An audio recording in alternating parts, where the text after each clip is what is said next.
G'day, I'm Brad from our Australia trip. Now, me and my wife Hayley have been travelling around Australia for the past 2.5 years in an off-road caravan, and we've learnt a great deal in that time. Now, we always get questions about different off-road features and systems that we'd recommend, and the answer's not always that straightforward, as it depends on mainly two things: your budget and the type of traveling that you want to do. Now, the aim for today's video is to take all our experience from the past 2.5 years, put it all into one video, and it might help those of you that might be in the market for a new or second-hand off-road van, or you might even be looking to retrofit your current van for more off-grid use. Now, the reason why we chose an off-grid caravan for our travels around Australia is because the features allow you to stay off-grid for longer, you can avoid more caravan parks, and you've also got like mechanical peace of mind when you're out there on rough tracks or in remote areas. So off-road caravans have exploded in popularity in recent years, and it's not hard to see why, where many of the premium campsites often require off-road caravans in order to get there. So let's go and run through some of our top modifications for an off-road caravan that'll enhance your caravan and camping experience, and it might give you an idea when you're looking at purchasing or upgrading your caravan. All right, so we're at the front of the van. Obviously, as you can see, we do use this caravan what it was intended for, off-road use. And probably the most important part of an off-road caravan is what I would say the bones of the caravan, the actual structure and what it's made of. So starting off with the chassis, you really want to be looking at a minimum of 150mm box section for your chassis to be made out of. That's around 6 inches. Some caravan manufacturers do manufacture it out of 4-inch, but 6-inch, like the thicker, the bigger, the better. This up here is going to take a lot of load, so you want to see gussets and strengthening where possible. And underneath this black coating, which we call protection pack, is a galvanized chassis. So it's actually hot dipped galvanized, which just protects the chassis from any rust, makes it look nice and shiny, and yeah, just makes a really strong structure to build up off of. Supporting the chassis off the ground is independent suspension. Now, every good, or just even to be classed as an off-road caravan, you're going to want to have independent suspension. This caravan is spec'd with airbag suspension. It's a Cruisemaster ATX product. Now, the benefits of the airbags over, say, a coil-sprung independent suspension is it's just a less harsher ride. So it's going to protect the internals of your caravan. It's going to protect the structure of your caravan a lot more than a coil would, but again, airbags is going to be much more expensive than just a simple coil because there's much more components. It is a softer ride, and you do get adjustability out of airbags, so it just makes it easy. When you're off-road and off-grid, you're generally not having flat, like well manicured caravan park sites. You're generally parked on a slope, and the airbags come into their own in that sort of terrain, as you can level the van with the flick of a button rather than trying to pull it up onto leveling ramps and get it sort of precariously balanced on different type of blocks and stuff. So that's where the airbag suspension really comes into its own. And yeah, just it's a super comfortable ride. We're lucky enough that all zones come standard with airbag suspension, but it generally is an option. So if you're building a caravan with another supplier, it may not be standard, but it might be an option that you can select, and I definitely recommend it.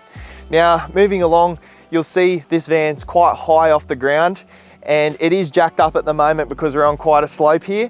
But another really important thing for an off-road van is ground clearance, because you're going in through dips and you're going through different river crossings and things like that. You want to have as much ground clearance as possible. So you can see this chassis is actually raised up. So that's a 150mm chassis, but it's also got like another 130mm worth of gusset here to raise the chassis up to give us a lot more ground clearance. And everything underneath, like the water tanks and the battery box and things like that, are raised up as high into the chassis as you can possibly get them, so that they're not sort of target for rocks or targets for sticks or any sort of extrusions coming out of the road. So that's a really good thing. You can see this caravan is wrapped with what we call a protection pack. It's just sort of like a rubberized coating, so it's hard wearing, and it just protects the caravan from stick strikes or rocks hitting it and stuff like that. I think protection is probably one of the most important things to protect your investment. While we're on the topic of van protection, it's pretty hard to go past the stone stomper.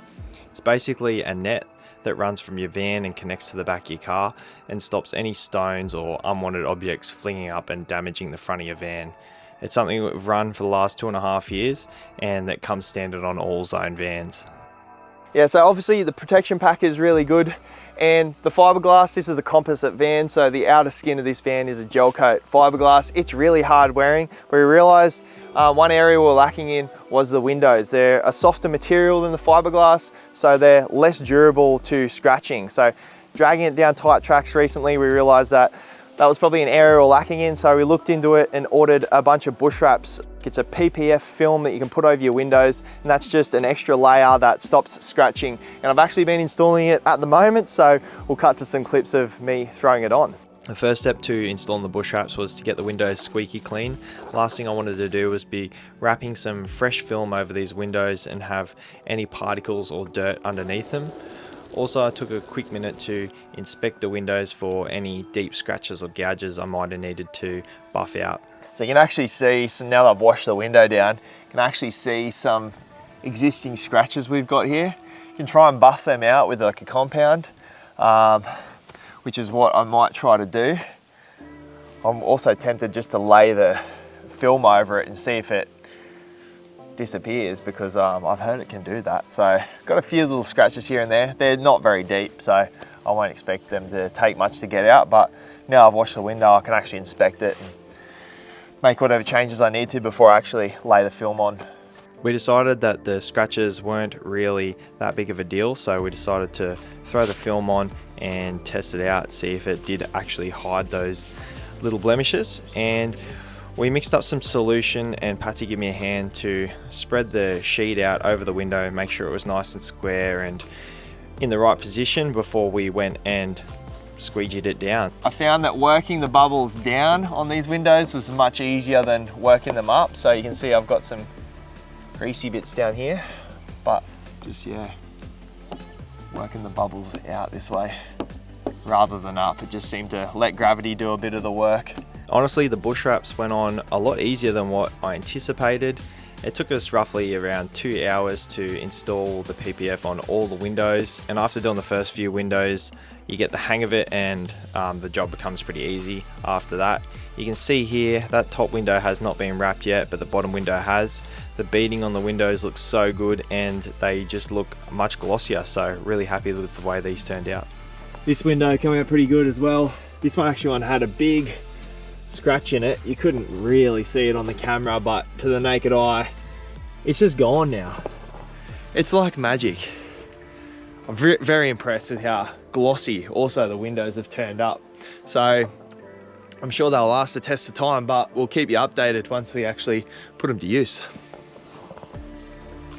The internal cabinetry is probably one of the most underlooked features of an off-road caravan. You want super strong cabinetry because it essentially braces up the van, and it's another sort of load bearing point. So you can see bits of aluminium channel that work their way through here. All this composite material is interlocked, mortise and tenon together. It's created in modules, and yeah, that sort of construction really makes your off-road caravan super strong. So yeah, the cabinetry is a really good telltale sign as to how well the caravan is built. If you're seeing staples and stick timber and stuff like that, that stuff's prone to cracking or staples falling out or pulling apart on corrugations. Like we've seen that stuff up the Cape from people that had that sort of cabinetry in their caravans. So yeah, when you go around shows, have a look inside the cabinets, and it's a pretty good telltale sign as to how well the internal structure is built. All right, again, apologies for the state of the caravan. Again, we're off-road, we're off-grid, we're doing what we love, but one thing we cannot live off-grid without is water. So when you're looking at an off-road caravan, you want to be looking at one with really good water carrying capacity. Around 300 litres I reckon is a really good sweet spot. We've got 240 here, and we've also got a 70 litre tank on our car. That does help having the tank on your car too. You can get a tank, or you can have a bladder in your car, because having a transferable water source is really important. We might be off-grid here, say for 10 days if we wanted to, but we would run out of water after sort of like the 4th or 5th day. So we'd need to do runs to a tap somewhere or pull out of a creek. It's just nice to have that sort of flexibility with water. We use roughly between 60 and 70 litres of water a day, so you can sort of figure that into your mass and use that. We like to have showers, we like to wash up. We don't really sort of dilly-dally around too much and try and conserve it, unless we're, say, on the Ningaloo for 2 weeks at a time. We don't hardcore conserve. One of my favourite features for an off-road caravan is going to be a 12 volt / 240 volt system. So having power off-grid is essential. We love it. We work on the road, we live on the road. So having a system that can run all your different house appliances like your washing machine, your coffee machine, your air fryer, all those sorts of things just makes life so much more comfortable off-grid. Now this is a really high functioning power system from Red Arc. We've got 1240 watts of solar on the roof, 800 amp hour of lithium under the Caravan, and 100 amp hour worth of charging. And this is probably really at the high end of the spectrum. So in our first off-road Caravan, we had just 200 amp hour of lithium, we had a 30 amp charger and maybe 500 watts of solar on the roof. And that was okay, but we couldn't do nearly as much stuff as what we can do now. We used to have to always turn our Starlink off. We didn't have a coffee machine. We didn't have an air fryer. We couldn't run our air conditioner off grid. And we found that if we had a day or two of poor weather, we were hightailing it to a caravan park that might have cost $70 a night just to top off our batteries. Now, I can't remember the last time that we've plugged this thing in and we're on a rainy Victorian coast. We're spending 4 or 5 days under cloud cover like this, and we're maintaining really good battery levels. I reckon 3000 watt inverter is a sweet spot. That is essential to run all those sorts of appliances like the air conditioner, the air fryer and things like that, high load appliances. A 240 volt inverter, it basically just converts the 12 volt that's in your batteries to 240 volt, which is what a lot of standard household appliances use. So yeah, a really good inverter makes life off-grid so much nicer. So yeah, it's just important to think about your needs, what sort of traveling you're going to be doing, and then you can sort of pick a system within that spectrum that suits your needs. Having a really good 12 volt system allows you to reduce your reliance on gas, which I think is a massive thing. So in here is our gas bottles.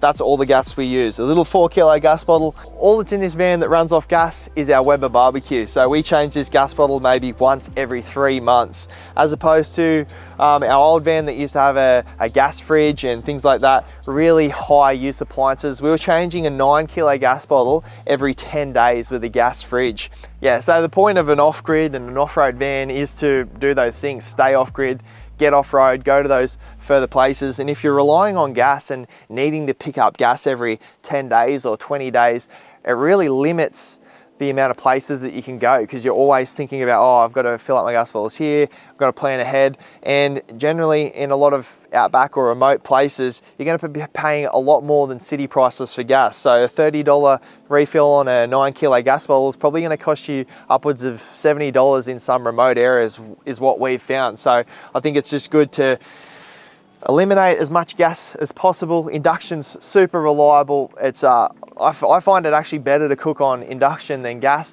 and you're harnessing the power of the sun. It's costing you nothing if you've put in a really good 12 volt system in order to run those appliances. So really happy to get rid of the gas in the vans. Also, another thing on gas, you'll see that the gas compartment's here. We have no gas inside this van. I think that's a really good point, is this van doesn't have a dust reduction system. The van is actually a sealed unit. Because we don't have gas inside, we just have an induction cooktop. It means that we don't need vents on the outside of the van. We don't need to have open areas that dust's gonna find its way in on dirty, dusty roads. And yeah, so having a dust-free internal is a massive win for an off-road caravan, and definitely something for you to look out for when you're on the hunt for an off-road caravan. Something that we've discovered is that we're able to actually travel out of season and still maintain comfort. So we couldn't do those things without a few of the appliances that we've got in this caravan, and that is a diesel air heater. So the ability to heat the internal of your caravan in really cold climates. I'll give you an example. Right now, it's the middle of summer. We're up in the Victorian sort of high country, Snowy River area, and they had a 40-degree day a few days ago where we needed to run our aircon, and now it's gone to the other opposite end of the spectrum, and we've actually been in the zeros to minus degrees temperatures, so we've had to run the diesel air heater. So having those sorts of appliances and being able to run them off-grid, be self-sustainable while still maintaining our comforts. And it also, yeah, allows us to go to places, say somewhere that's really hot or somewhere that's really cold, like the snow, which is something that we'll do this year. We have that ability, and that's because of the diesel air heater, diesel water heater and being able to run our air conditioner while we're off grid. Our last caravan mod is one that a lot of people are scared to, and also a lot of people are coming around to, and that is compost toilets. So they're just so much easier to use. You're not bound by dump points. So we've had cassette toilets in the past, terrible chemicals that you use. You're always bound by trying to find a dump point every 2 to 3 days because the chemicals and the waste is just disgusting. But with a compost toilet, it alleviates the need to find dump points. Your waste is sort of separated, and you can go weeks, if not months, without having to empty your composting systems. It just simplifies that. You're not looking for dump points, and it just makes traveling so much easier when you're not looking and bound by these certain things. Same with the gas. We were bound by finding gas refills and dump points, and yeah, the two of those, getting rid of those sorts of things really makes traveling a whole lot easier. All right, well, that's pretty much gonna wrap up our top off-road caravan mods. If there's anything you would add, definitely let us know in the comments below. Hopefully our experience has helped you make some of your decisions, and yeah, get out there, stay off grid, have a lot of fun traveling and caravanning around Australia. It's an epic lifestyle, and yeah, thanks for watching. We'll see you in the next one.